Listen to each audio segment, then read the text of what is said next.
Social media पर आप ही के लोगों ने आप ही के खिलाफ एक वॉर सी छेड़ रखी है, किस तरीके से देखते हैं और क्या कार्रवाई करने जा रहे हैं? मेरा कांग्रेस के सभी कार्यकर्ताओं से ये निवेदन है, जैसे कि आप कह रहे हैं, मुझे एक सज्जन का जरूर मुझे पता चला है, लेकिन उसके अलावा मुझे और कोई पता नहीं चला कि किसने मेरे खिलाफ वार छेड़ रखी है। लेकिन अगर वो पार्टी के सच्चे कार्यकर्ता हैं, सिपाही हैं, तो सोशल मीडिया में मेरे खिलाफ या किसी नेता के खिलाफ कहने के बजाय पार्टी के प्लेटफॉर्म पर आकर इस बात को कहें। जब हम कोई बात को पार्टी के प्लेटफॉर्म पर न कहकर सीधे सोशल मीडिया के प्लेटफॉर्म पर कहते हैं, तो उससे पार्टी को नुकसान होता है। तो ठीक है, हमारी हार हुई है और हमने उस हार की नैतिक जवाबदेही स्वीकार की है। जहां तक त्यागपत्र की बात है, तो त्यागपत्र मुझे कांग्रेस का अध्यक्ष बनाने में हमारे हाईकमान का जो आशीर्वाद प्राप्त था, मैं समझता हूं कि उन्हें पूछे बिना, और मैंने पूछ भी लिया, उन्हें पूछे बिना मैं त्यागपत्र दे दूं, ये उनके उस विश्वास की तौहीन है। तो उनका वो विश्वास, उनके उस विश्वास की मैं तौहीन नहीं करना चाहता, इसलिए मैंने ये बात वहां तक पूछ ली है और बहुत ही साफ मन से पूछी कि मुझे बिल्कुल लेस मात्र भी इसमें कोई पद को छोड़ने में कोई दुख नहीं है। लेकिन हमारे हाईकमान ने मुझसे ये उम्मीद की है कि आप ऐसा नहीं करेंगे और हमारे अगले जो उनका निर्णय होगा, जब भी उनका निर्णय होगा, तब तक आप बने रहेंगे। तो मैं पार्टी का सिपाही हूँ, बहुत ही मतलब पार्टी के हमारे हाईकमान के प्रति मेरा रिस्पेक्ट है। और चूंकि मैंने पहले भी कहा कि बनाया उन्होंने है, तो ये इस तरह मैं नहीं कर सकता कि मैं अपनी मर्जी से कुछ भी कर दूं। मैंने उनसे पूछ लिया है और जब तक उनका मुझ पर विश्वास है, मैं यहाँ बना रहा हूँ। आपके प्रदेश के पदाधिकारी ही संगठन की अगर कार्यशैली पर सवाल खड़े करेंगे तो नीचे के कार्यकर्ताओं का मनोबल तो वैसे ही टूटेगा। तो उनको लेकर जो है कोई अपील कर रहे हैं उन कार्यकर्ताओं से, उन पर कोई कार्रवाई करने जा रहे हैं कि जिससे आप लोगों का मनोबल ना टूटे? तैयारी कर रहे हैं पंचायतों के चुनाव की। ये प्रश्न इस प्रकार नहीं है कि क्या कार्रवाई करने जा रहे हैं, अभी मैं कोई कार्रवाई करूँ, ऐसा नहीं है। हम लोग, हमारे सीनियर लोग हैं और भी, हम साथ बैठेंगे, चर्चा करेंगे।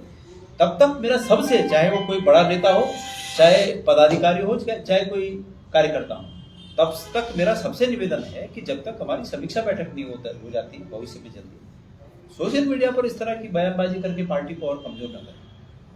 सर, धन सिंह जी का एक बयान आया है जो सोशल मीडिया पर खूब वायरल हो रहा है, आपको लेकर क्या लगता है कि जीत के बाद इस तरीके के बयान इस राजनीति में बेहतर? उन्होंने कई बयान दिए, आप किस बयान का जिक्र कर रहे हैं? जो आपकी हार के बाद क्या बॉम्बे चले जाएंगे, कुछ महिलाओं के लिए जो अपशब्द कहे जा रहे हैं उस वीडियो में, वो आप तक भी पहुंचा? देखिए, धन सिंह रावत जी क्या है, कैसे हैं, ये आप लोग भी जानते हैं, हम भी जानते हैं। उनमें कितनी ग्राह्यता है, कितनी गहराई है उनके विचारों में, और उनमें कितनी गहराई है वो आप भी उससे वाकिफ हैं। तो उनसे ये उम्मीद करना कि वो गहराई वाला कोई बयान देंगे, मैं समझता हूं कि ये फजूल की बातें हैं। जो व्यक्ति जैसा होता है वैसे ही बयान देता है, वैसे है वैसे ही बयान देते हैं। तो मैं तो उनके बयानों को, बल्कि मैं क्या, भले वो चुनाव जीत गए हैं कुछ 100 वोटों से, लेकिन उनके बयानों को उस विधानसभा क्षेत्र के लोग भी इसी तरह हल्के में लेते। तो उस पर मैं प्रतिक्रिया करूं, उन्होंने जो कहा वो भविष्य बताएगा कि कौन कहाँ जाता है।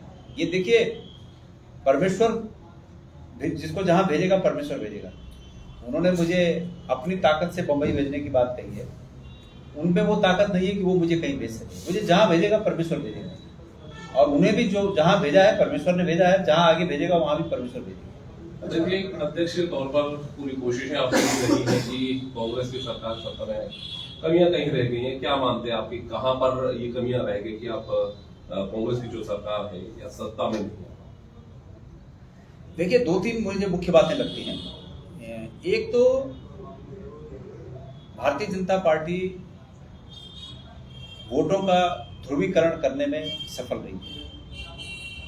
राजनीति में, चुनाव में मुद्दे लोगों के गले नहीं उतरते हैं, और तथाकथित रूप से जो ध्रुवीकरण की राजनीति के मुद्दे होते हैं वो मुद्दे ज्यादा गले उतरते हैं। इसमें मैं समझता हूं कि कांग्रेस के किसी नेता का, किसी कार्यकर्ता का की कोई गलती नहीं है।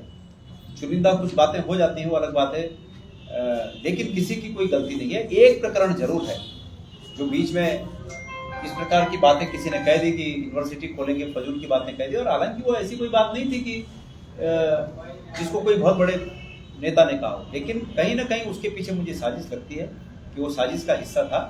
और इस प्रकार के चुनाव के ठीक मद्देनजर भारतीय जनता पार्टी को वोटों का ध्रुवीकरण करने का मौका मिल गया। प्रधानमंत्री जी ने उस बात को लपक कर अपने मुंह से जब वो बातें कही तो जनता उस बात से गुमराह हो गई और भारतीय जनता पार्टी को ध्रुवीकरण का मौका मिल गया। लेकिन अब नतीजे जिस तरह आ चुके हैं सामने, लेकिन उसके बाद से जिस तरह आरोप प्रत्यारोप का दौर डंगा शुरू हो रहा है, क्या लगता है कि आगे पार्टी के लिए ठीक? देखिए, दो ही चीजें होती हैं, नहीं ये कोई अस्वाभाविक बात नहीं है। आरोप प्रत्यारोप दो बातें होती हैं। जब पार्टियां चुनाव जीत जाती हैं तो बधाइयों का दौर शुरू होता है, जब हार जाती हैं तो आरोप प्रत्यारोपों का दौर होता है। तो वो कोई बात नहीं, हमें फेस करना है। जो आरोप सही होंगे उनका निराकरण करना है, कहीं पर गलती है तो उसका प्रायश्चित करना है, और जो सही नहीं है उसको समझाना है। तो इसके लिए हम बैठे हैं, कोई दिक्कत की बात नहीं। मैंने कहा कि दो स्थितियां होती हैं।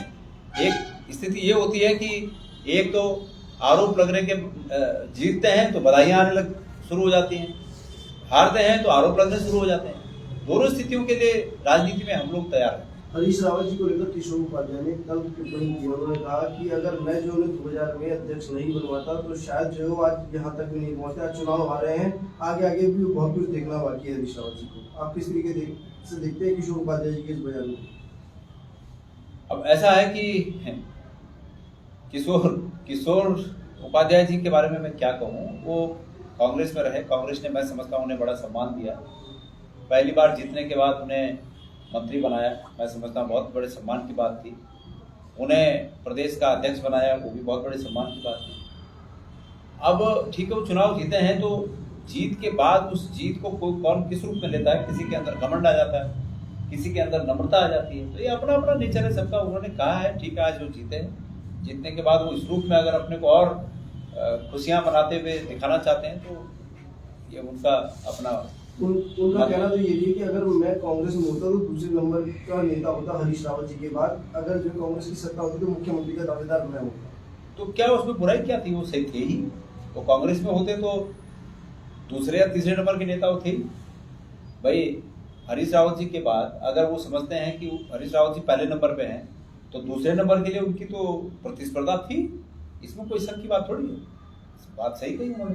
नहीं है, अब वहां ढूंढे कि वहां कितवा नंबर है, जहां है वहां कितवा नंबर है, ये महत्वपूर्ण है।